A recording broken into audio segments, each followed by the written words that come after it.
যে কোনো স্পেশাল দিন হোক বা ভালো দিন হোক আমরা তো পুজো দিয়েই দিনটা শুরু করি। তো তোমরা কীভাবে দিনটা শুরু করো অবশ্যই জানিও। তো হ্যালো এভরিওয়ান, তোমরা সবাই কেমন আছো? আশা করি তোমরা সবাই খুব ভালো আছো।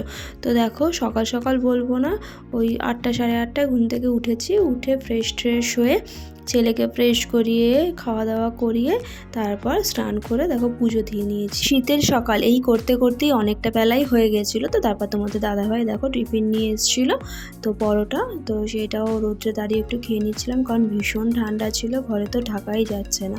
দিয়ে বাইরে ছেলেও একটু খেলা করছিল। তো হ্যাঁ, স্পেশাল দিন সেটা তো কি, সেটা বলাই হলো না। তো দেখতেই পাচ্ছো যে সেরকম কিছু না, এটা শুধুমাত্র করা হয়েছে ছেলের জন্য। ছেলে বেলুন করছিল বলে বেলুনটা আনা হয়েছে, আর কিছুই না। তো স্পেশাল দিনটা জানাচ্ছি তোমাদের কি।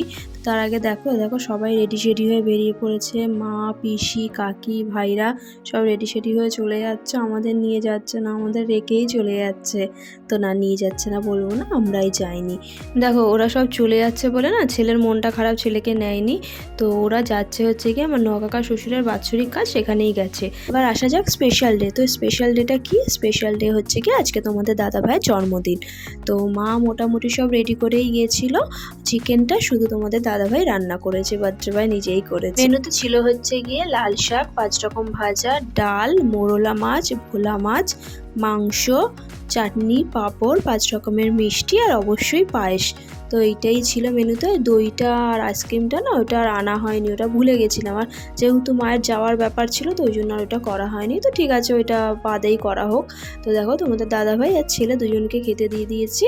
তো ছেলে তোমাদের দাদাভাইয়ের সাথে খায় বলে আলাদা করে আর ওকে দিইনি, তো দাদাভাইয়ের সাথেই খেয়ে নেবে। ছেলে না একদম ঘি খেতে চায় না, তো ওই জন্য তোমাদের দাদাভাই একটু ভুলিয়ে ভালিয়ে ঘিটা মেখে নিয়েছি যাতে ছেলে না দেখে।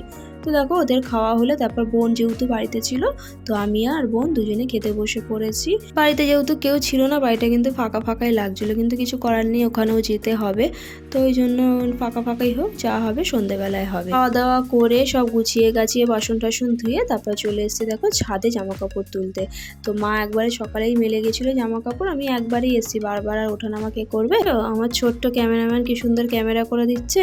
তো যেহেতু পাপার জন্মদিন, বিকেলে বেরোবে ঘুরতে, তো ওই জন্য আর ঘুমায়নি। তো ওকে বললাম চল তাহলে জামা কাপড় নিয়ে আসি। তো আমার ক্যামেরাম্যান কেউ নেই, তো আমার ছোট্ট ক্যামেরাম্যান যাই ভিডিও করে দিক না কেন, সেটাই যেন আমার কাছে অনেক।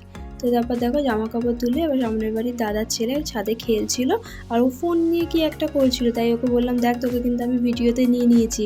তো সেটা বললাম বলে আবার লজ্জা পেয়ে গেছিলো।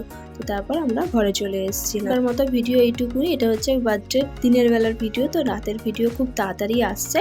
তো রাতের ভিডিও দেখার জন্য অবশ্যই পাশে থেকো। ভিডিওটা ভালো লাগলে লাইক, কমেন্ট, শেয়ার করতে ভুলো না কিন্তু। Bye bye.